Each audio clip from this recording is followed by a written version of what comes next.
Hello friends, welcome back to my channel. તો આજે હું તમારી સાથે શેર કરવાની છું ડ્રાય મંચુરિયન. તો ચાલો આપણે આ જલ્દીથી સ્ટાર્ટ કરીએ. અને મારી આ ચેનલને જો તમે સબસ્ક્રાઈબ ન કરી હોય તો પ્લીઝ મારી ચેનલને લાઈક, શેર અને સબસ્ક્રાઈબ કરો. તો મંચુરિયન માટે મેં 1 બાઉલ જેટલા કોબી છીણેલી લીધેલી છે, લીલી ડુંગળી, કેપ્સિકમ, આ બધું અડધો વાટકો લીધેલો છે. અને અડધો વાટકો મેં ગાજર લીધેલું છે, ખમણેલું જ બધું લીધેલું છે. અને કેપ્સિકમ ઝીણા ઝીણા પીસ કરીને લીધેલા છે. અને આ બધું હવે આપણે મિક્સ કરી લઈએ.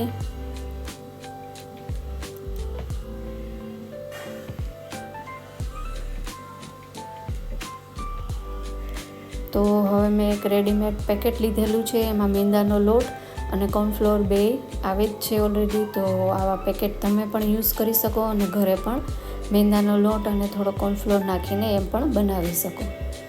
તો મેં આ રેડીમેડ લીધેલું છે. તો આપણા સ્વાદ અનુસાર મેં નમક લીધેલું છે, તમે તમારા સ્વાદ અનુસાર નમક નાખી શકો. અને 1 થી 1.5 ચમચી જેટલું મેં એમાં ચીલી સોસ નાખેલો છે, 1 ચમચી જેટલો સોયા સોસ નાખેલો છે અને 1 ચમચી જેટલો ગ્રીન ચીલી સોસ પણ નાખી દીધેલો છે. તો આ બધું વસ્તુ જે લોટમાં આપણે બાંધવા ટાઈમે રાખીએ તો બહુ સરસ બને છે આ.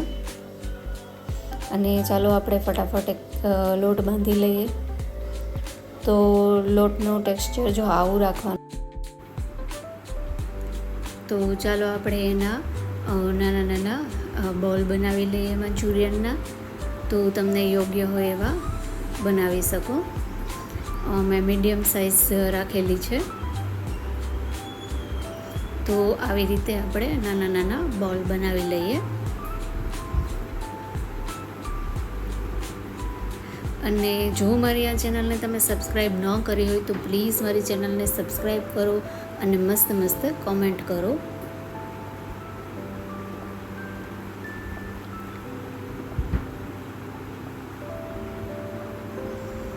અને હવે આ રેડી છે ફ્રાય માટે.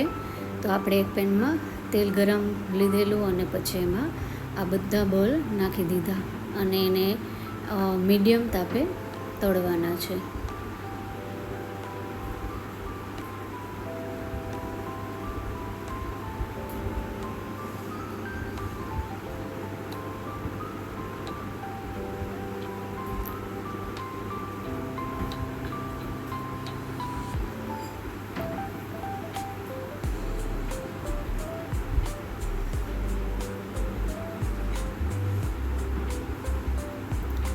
તો રેડી છે આપણા મંચુરિયન.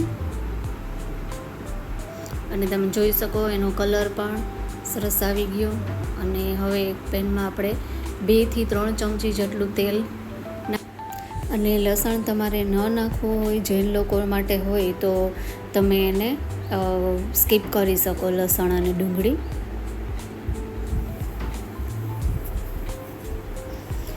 તો ફ્રેન્ડ્સ, અત્યારે અંધારું એકદમ થઈ ગયું અને મારા વિડીયોમાં પણ થોડુંક લેટ થઈ ગયું.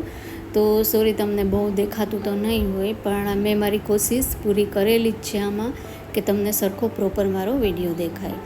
તો મેં અડધા બાઉલ જેટલું ગાજર છીણેલું લીધું, કોબી અને કેપ્સિકમ, જે બધું લોટમાં તો થોડું ઘણું મેં નાખેલું જ હતું. અને આને એકદમ પકાવવાનું નથી, આપણે થોડુંક કાચું રહે એ રીતના રાખવાનું છે. તમે રેસ્ટોરન્ટમાં તમે ખાધેલ જ હશે કે મંચુરિયનનું જે એકદમ જે વેજીટેબલ આપણા મોઢામાં આવે તો એકદમ ક્રન્ચી ટાઈપનું હોય છે. તો એ ટાઈપનું આપણે આનું ટેક્સચર રાખવાનું છે.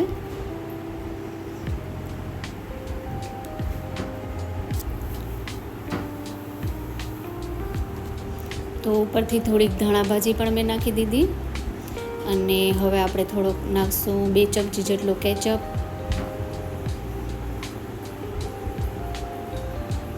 અને ચાલો આને આપણે મિક્સ કરી દઈએ કેચઅપ નાખ્યા પછી.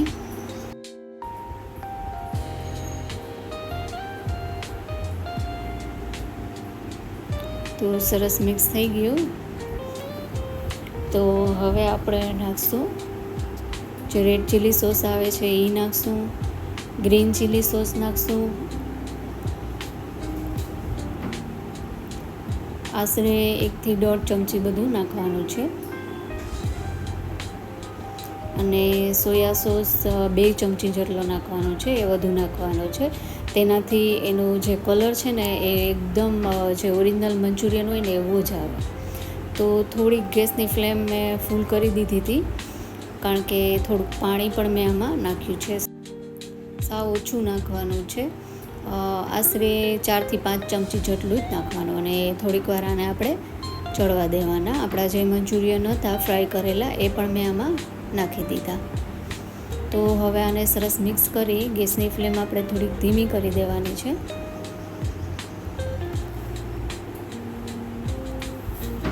અને આને સરસ મિક્સ કરી દઈએ અને આશરે 5 થી 7 મિનિટ સુધી આને આપણે ચડવા દેવાના છે. આમ તો આપણા ફ્રાય થયેલા જ હોય છે અને બધું વેજીટેબલ પણ એકદમ સરસ ચડી જ ગયું હોય છે. આપણે જેટલું ટેક્સચર રાખવાનું હતું એટલું રાખી જ દીધું હોય, પણ એમ છતાંય 5 મિનિટ એને ધીમા ગેસે ચડવા દેવાના. તો તમે જોઈ શકો કે આપણા મંચુરિયન રેડી છે અને એ પણ એકદમ રેસ્ટોરન્ટ જેવા જ છે. તો લુકમાં તો છે જ એવા, પણ એમનો ટેસ્ટ તો એકદમ રેસ્ટોરન્ટ જેવો જ હતો. અને જેને પણ આ મંચુરિયન ખાધા એ લોકોએ એમ જ કીધું કે આ રેસ્ટોરન્ટના જ છે, તમે બનાવેલા જ નથી. તો તમે પણ આ રેસીપી ઘરે જલ્દીથી ટ્રાય કરજો અને મારી આ ચેનલને લાઇક, શેર અને સબસ્ક્રાઈબ કરજો. તો હું તમને અંદરથી પણ બતાવી દઉં કે જો એકદમ સ્મૂથ એનું જે ટેક્સચર છે એ પણ એકદમ સ્મૂથ છે અને એકદમ મસ્ત બન્યા છે. અને ગાર્નિશિંગ માટે મેં ઉપરથી લીલી ડુંગળીના પાંદડા નાખી દીધા. તો તમે જોઈ શકો કેટલું સરસ લાગે છે આ, અને ખાવામાં પણ એકદમ મસ્ત છે. તો બાય ફ્રેન્ડ્સ.